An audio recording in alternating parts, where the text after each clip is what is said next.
আমি এই ভিডিওটিতে সূচককে একটু ভিন্নভাবে চিন্তা করতে চাই, যা বিভিন্ন ক্ষেত্রে দরকার হবে, এবং আরো অনেক উদাহরণ বিস্তারিতভাবে আলোচনা করব। তাহলে সর্বশেষ ভিডিওটিতে আমরা দেখেছি যে কোনো সংখ্যার একটি সূচক নেওয়া মানে ওই সংখ্যাকে ওই সূচকের সমান সংখ্যকবার গুণ করা। সুতরাং আমার কাছে যদি ঋণাত্মক 2 থাকতো এবং আমি সেটির তৃতীয় সূচক নিতে চাই, এটার আক্ষরিক অর্থ হলো 3টি ঋণাত্মক নেয়া। অতএব ঋণাত্মক 2, ঋণাত্মক 2, ঋণাত্মক 2 এবং এগুলোকে গুণ করা। সুতরাং এটা কি হতে যাচ্ছে? আচ্ছা, চলো আমরা দেখি। ঋণাত্মক 2 গুণ ঋণাত্মক 2 হলো ধনাত্মক 4, এবং তারপর ধনাত্মক 4 গুণ ঋণাত্মক 2 হলো ঋণাত্মক 8। সুতরাং এটা সমান হবে ঋণাত্মক 8। এখন সূচককে অন্য আরেকভাবে চিন্তা করা যায়। কিছু না বলে তুমি শুধু 3টি ঋণাত্মক 2 নিচ্ছ এবং এগুলোকে গুণ করছো, এবং এটি সম্পূর্ণভাবে একটি সুবিধাজনক পদ্ধতি। এটিকে বোঝার জন্য তুমি এভাবেও চিন্তা করতে পারো যে এটা হলো তুমি এই সংখ্যাটিকে যতবার গুণ করতে যাচ্ছ সেই সংখ্যা গুণ 1। তাহলে তুমি এটিকে সম্পূর্ণভাবে বুঝতে পারবে। তুমি 1 দিয়ে শুরু করতে যাচ্ছ এবং তুমি 1কে ঋণাত্মক 2 দ্বারা 3 বার গুণ করতে যাচ্ছ। সুতরাং এটা গুণ ঋণাত্মক 2 গুণ ঋণাত্মক 2 গুণ ঋণাত্মক 2। তাহলে স্পষ্টভাবে এগুলো একই সংখ্যা। এখানে আমরা শুধু এটা নিয়েছি এবং এটাকে আমরা শুধু 1 দ্বারা গুণ করছি। সুতরাং তুমি এখনো ঋণাত্মক 8ই পাচ্ছ, এবং এটি সূচককে বিশ্লেষণ করার জন্য তুলনামূলকভাবে বেশি উপযোগী।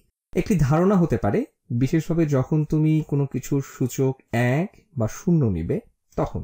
সুতরাং চলো আমরা এটা নিয়ে আরেকটু ভাবি। এই সংজ্ঞার আলোকে ধনাত্মক 2 এর সূচক 0 সমান কি হবে? তো আচ্ছা, আমরা মাত্রই আলোচনা করলাম। সুতরাং আক্ষরিকভাবে এটা বলা যায় আমি একটি 1 নিচ্ছি।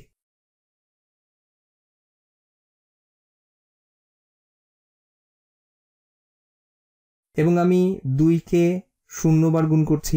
আমি যদি এটাকে 2 দ্বারা 0 বার গুণ করতে চাই, তার মানে আমার কাছে শুধু 1 থাকলো।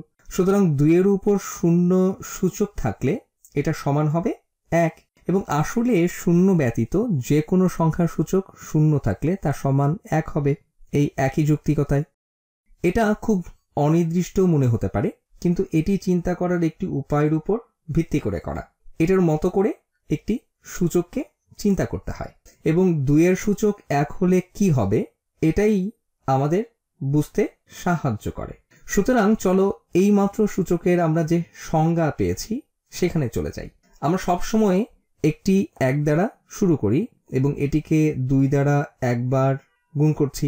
সুতরাং 2 হবে 1কে আমরা শুধু 2 দ্বারা গুণ করব। আমি একটি গুণ করার জন্য ব্যবহার করব, তো আমি এখানে বিন্দু ব্যবহার করব। আমরা এটাকে শুধু 2 দ্বারা 1 বার গুণ করছি। সুতরাং 1 গুণ 2 স্পষ্টভাবে যেটা সমান হবে 2, এবং যে কোনো সংখ্যার সূচক 1 হলে তা ওই সংখ্যারই সমান হবে। এবং তারপরে আমরা এখান থেকে যেতে পারি, এবং তুমি অবশ্যই এই প্যাটার্নটি খেয়াল করে থাকবে। যদি আমরা বলি 2 এর বর্গ কত হবে,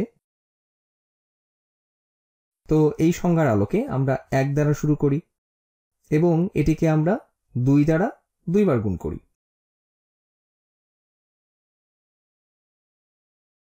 সুতরাং 2 গুণ 2 সমান হবে 4। তুমি 2 এর সূচক 3-এ যাও, তুমি 1 দ্বারা শুরু করো এবং তারপরে এটিকে 2 দ্বারা 3 বার গুণ করো। সুতরাং 2 গুণ 2 গুণ 2 এর উত্তর আমরা পাচ্ছি ধনাত্মক 8, এবং তুমি সম্ভবত এখানে একটি প্যাটার্ন খেয়াল করছো।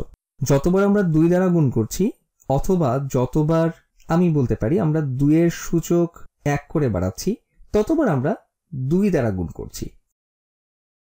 এটা খেয়াল করো, 2 এর সূচক 0 থেকে 2 এর সূচক 1-এ যেতে আমরা 2 দ্বারা গুণ করছি। আর তারপর 2-এর প্রথম সূচক থেকে 2-এর দ্বিতীয় সূচকে যেতে আমরা 2 দ্বারা গুণ করি এবং এটিকে আবারও 2 দ্বারা গুণ করি, এবং কতবার আমরা এই সংখ্যাটি নিব সেই ব্যাপারে আমরা আসলে পরিপূর্ণ ধারণা পাই। এবং কতবার আমরা 1 নিব এবং এটাকে এই সংখ্যা দ্বারা গুণ করব। আর তাহলে যখন তুমি 2-এর দ্বিতীয় সূচক থেকে 2-এর তৃতীয় সূচকে যাও তখন তুমি আরো একটি 2 গুণ করছো। এবং এটার আরেকটি নতুন লব্ধ জ্ঞান যে কেন কোনো কিছুর সূচক 0 হলে সেটা সমান 1 হয়। যদি তুমি বিপরীত দিকে যাও তখন আমরা 2 দ্বারা ভাগ করব। তো আমরা 8 থেকে 4-এ যাচ্ছি, তারপর আমরা 2 দ্বারা আবার ভাগ করব 2-এর দ্বিতীয় সূচক থেকে 2-এর প্রথম সূচকে যাওয়ার জন্য। আর তারপর আমাদের কেবল আরো একবার 2 দ্বারা ভাগ করা উচিত 2-এর প্রথম সূচক থেকে 2-এর শূন্য সূচকে যেতে, আর এভাবেই আমরা 1 পাবো।